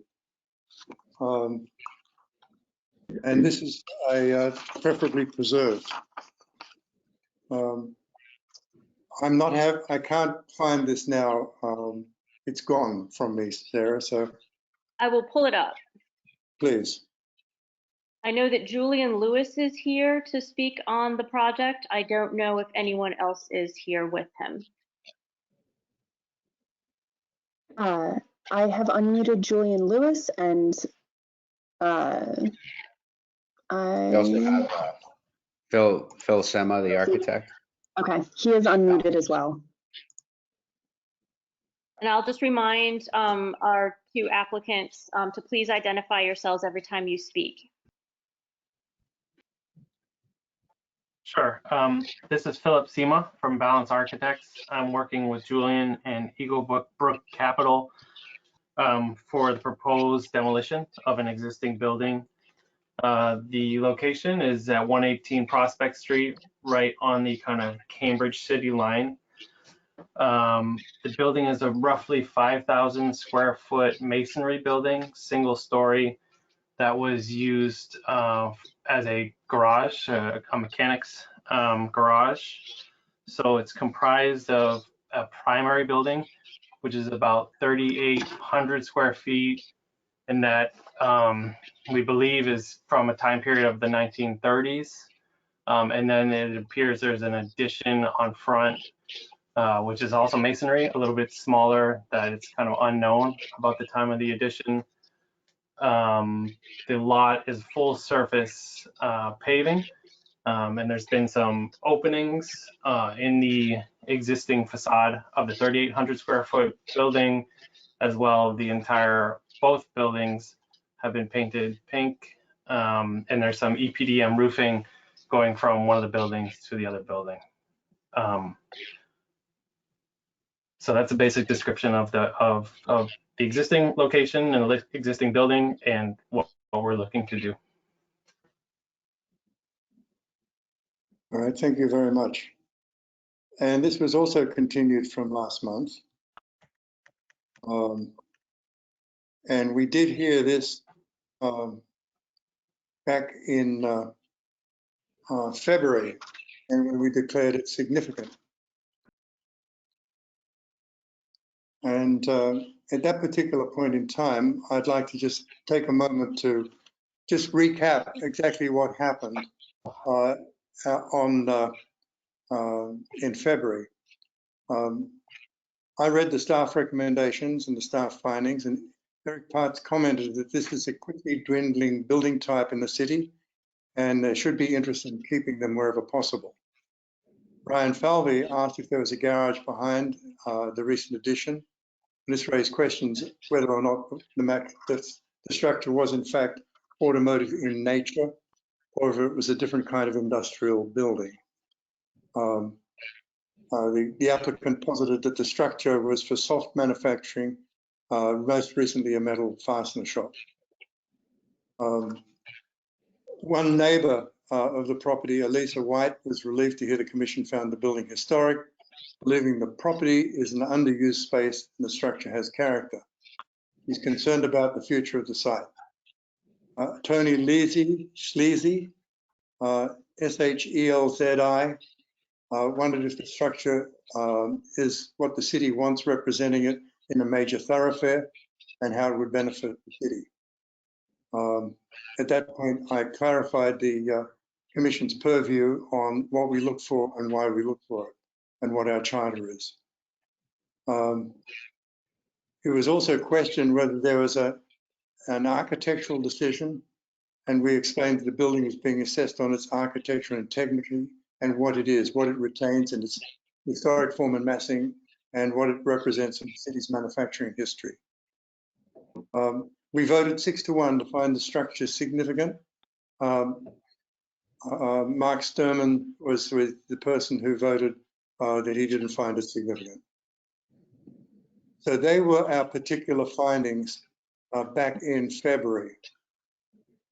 So with that said, I'd like it to open this up to commissioners for discussion on preferably preserved.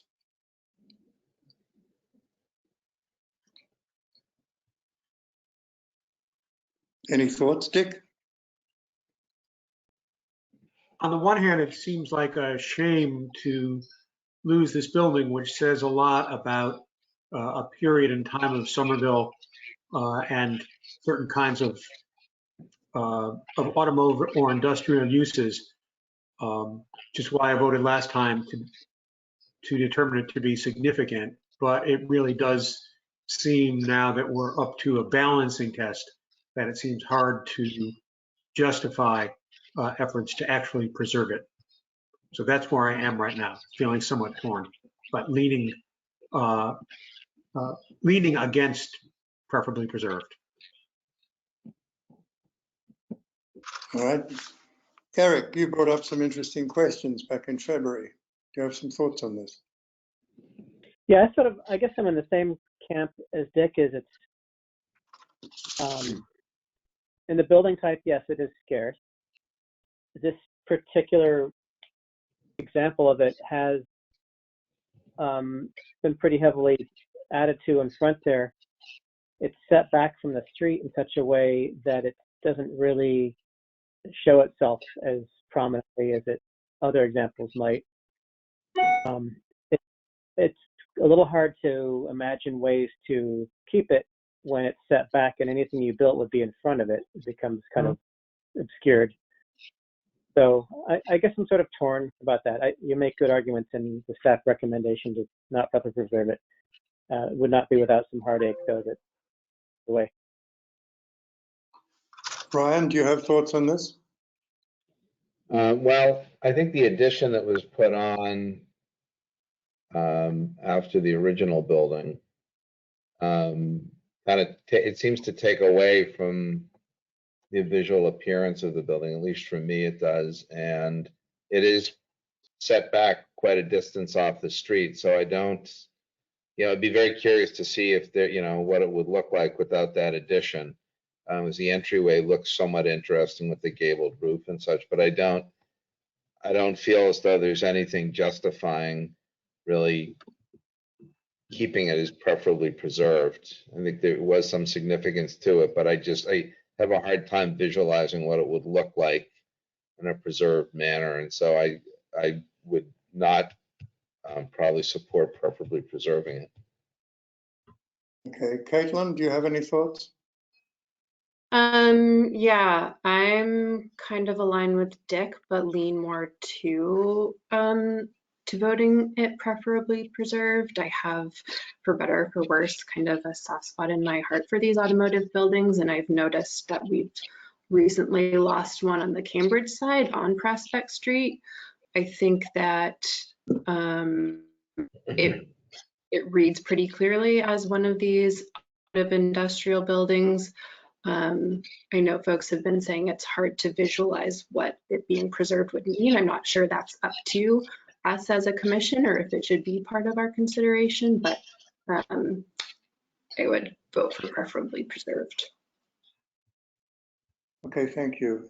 Adam? I also agree it's a tough one for me. I think the fact that there is some detail that's nice kind of above the entryway, and I also think these buildings of this nature should be kept. I think the only thing that makes me on the fence is the fact that it's set back and the addition, which others have said. So I'm kind of leaning toward preferably preserved only because of the detail and the lack of these buildings and the importance of them. But I agree that the addition and the location make it hard. But I think if there weren't the details above the entry and on the original building, it would be a no-brainer for me. But there definitely are some original details there. Thank you. Robin? Once again, Dick summed up my thoughts on things pretty clearly. So I would again echo Dick's comments. All right. Good. Well, the recommendation from staff is that it is not preferably preserved. I've got it in front of me now so I can see this, Sarah, so thank you. Oh, you're welcome. I've had a look at this building and I believe that section of the border between Somerville and Cambridge is going through a redevelopment phase. There used to be a lot of little light industry down there, and that's slowly dwindling. When I look at it, I don't believe that at this point in time it adds much to the value of the historic culture of the city. That's just my personal feeling. But I think what we can do is we can put this to the vote. Mr. Chairman, you do need to open it up to public comment. Yep. I shall be doing that. So before we do that, what I'd like to do is open it up for public comment. Thank you, Sarah, for reminding me. No problem. I did have it in mind, actually. But... So do we have anybody from the public who would like to comment on this? Chair Bingham, this is Charlotte speaking. I am not seeing any members of the public raising their hand or otherwise indicating that they wish to speak on this case. Okay, and we have heard from the applicants, so we know their position.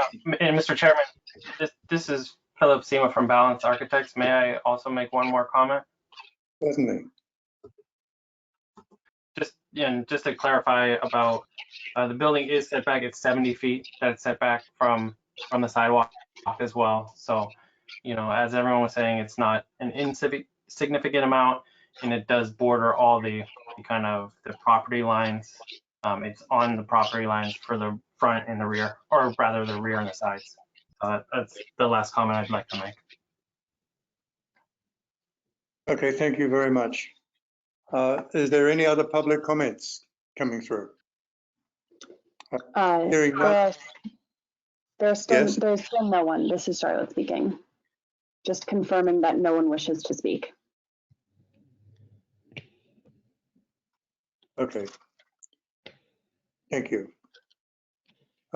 So what I'd like to do is I'd like then to close that section of the public meeting, and we will put this to the vote of commissioners. We're going to vote on the preferably preserved status of HPC 2020.02, which is 118 to 120 Prospect Street.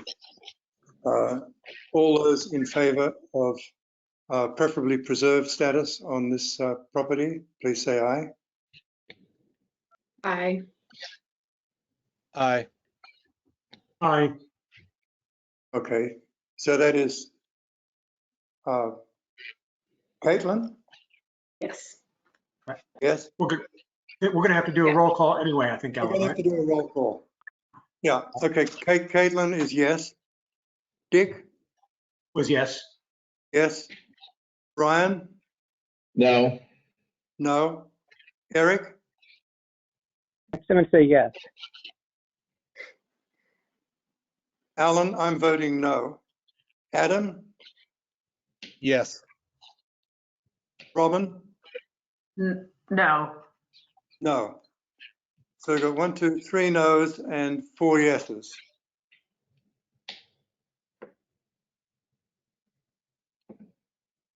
So it looks like it's preferably preserved. And this is Philip Sema from Balance Architects as well. And that goes against the staff recommendation. Well, we don't have to take the staff recommendation. The staff recommendation is something that they provide based on what they feel. And then they put that staff recommendation to the commission. That is correct. So this is Sarah White. I'm the preservation planner and city planner, and that is just a recommendation. That's our assessment, but the sole authority to determine whether or not something is historically significant or preferably preserved lies with the commission itself. They just take input from all bodies. They take it from staff, they take it from the public, they take it from the applicant. So it is their sole determination.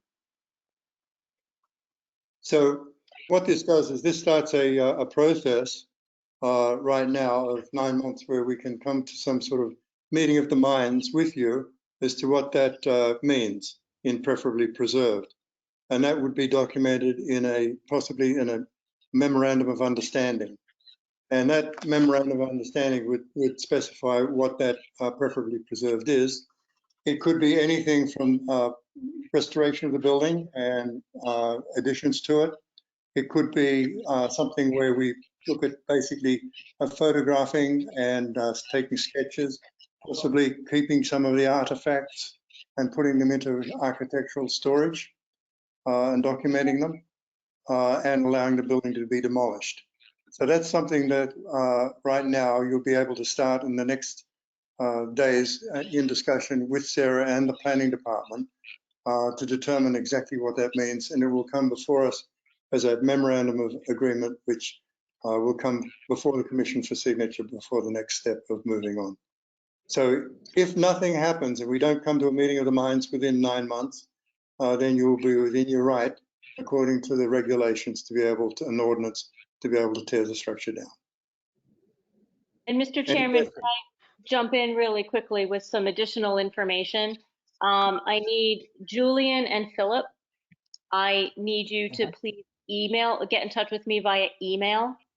Julian has my email. It's swhite@somervillema.gov, so that we can set up a time and I can explain to you in detail how this next part of the process works. And we'll set something up, excuse me, within the next few days so that we can talk. But I think it's very important that you get in touch with me so I can explain this next portion of the process. Okay, sounds good. Okay. All right, very good. Alan, I think, before us.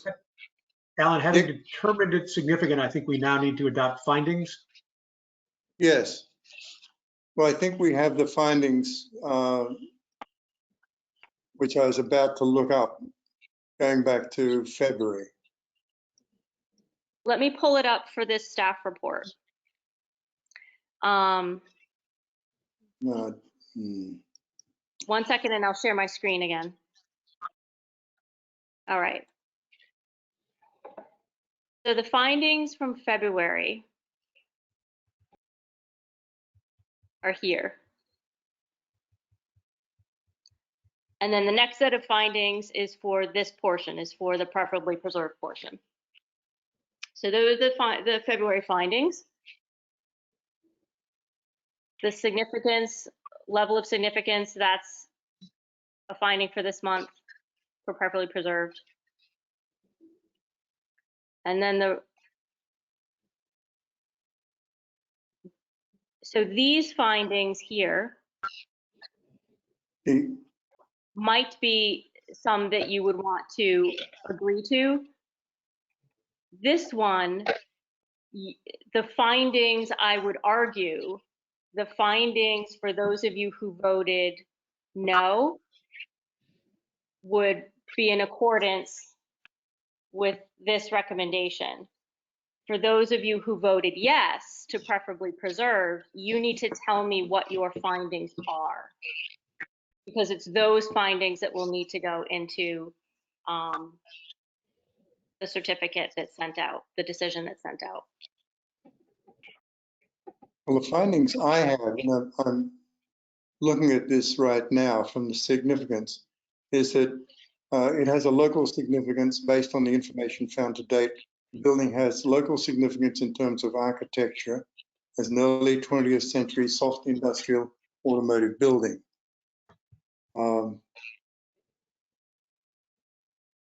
And the original portion of the existing building has several architecturally interesting and intact characteristics that are described in the application. I hope you're getting all this, Caitlin, because you guys have to come up with this stuff. I think it might just be removing that last sentence that starts with "that said," because I agree with everything above. So remove this. Yeah, I agree with everything above it. And then everything else is your findings. Works for me. Dick, I think that's right. I think what this really reflects, I think, is a somewhat different weighing of some of the factors, but not a difference in what the findings actually are. Yeah, I agree. Caitlin? Yep, I got it. Okay, thanks. Thank you. Yep.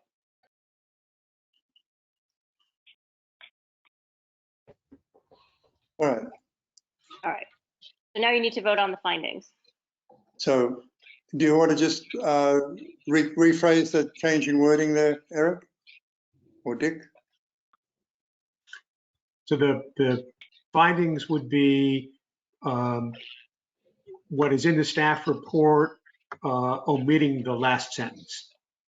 Omitting the last, can I say that omitting the last sentence of the criteria that starts upon a consideration of the above criteria is the demolition of the subject building detrimental.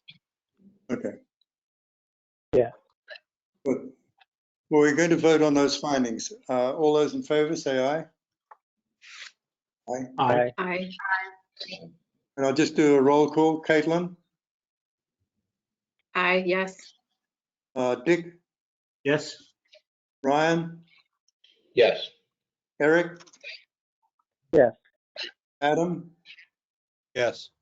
And Robin? Yes. And I'm agreeing with that. They're the findings that you had. Okay. Thank you. And the applicants will get in touch with Sarah White by email. Good. Thank you. Thank you for coming before us. And we look forward to working with you again in the future. Moving on to other business, the minutes for, well, 2/18 and 3/24. Has everybody had a chance to look at the minutes?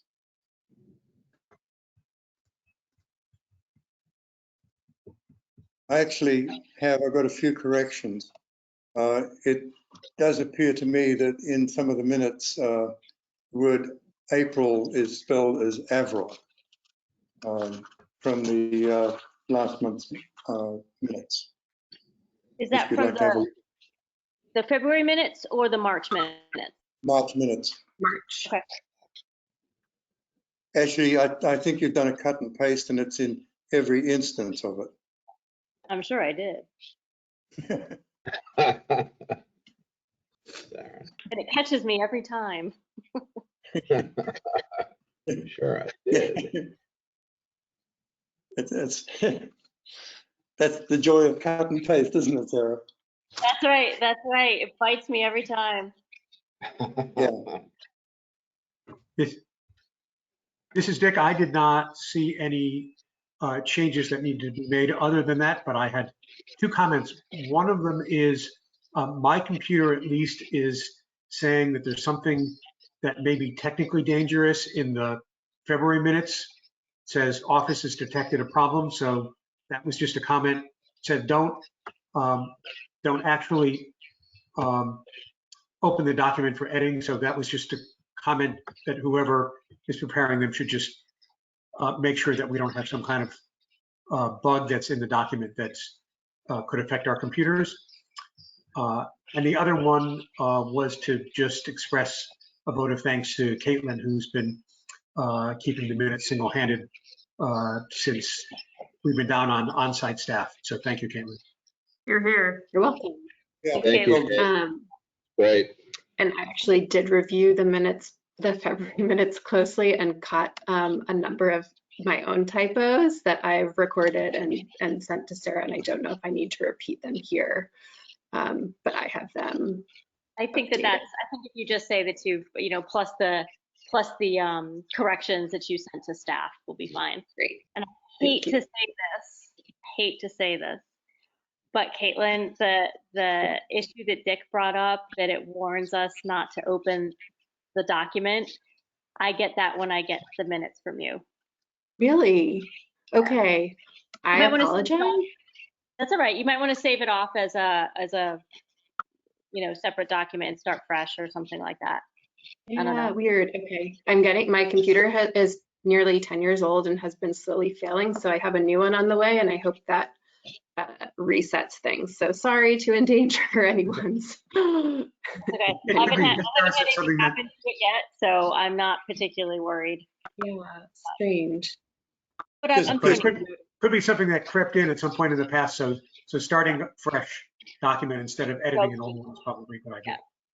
Yeah. Okay. Thank you for sharing. And having noted that we've been without staff on site, I wanted to say how nice it was having Sarah back with us. Thank you very much.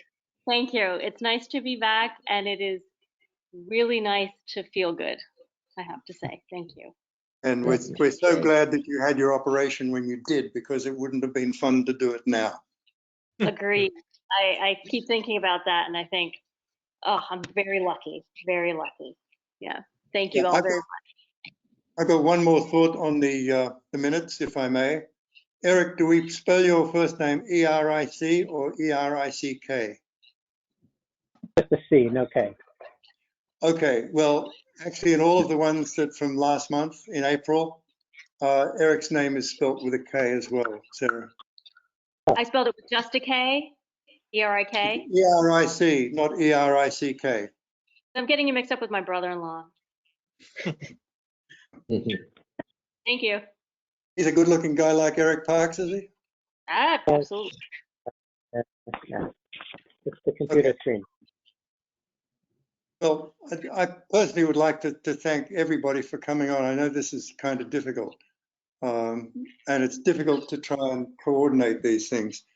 And thank you to our wonderful administrator for making all this technology work for us. Thanks, Charlotte.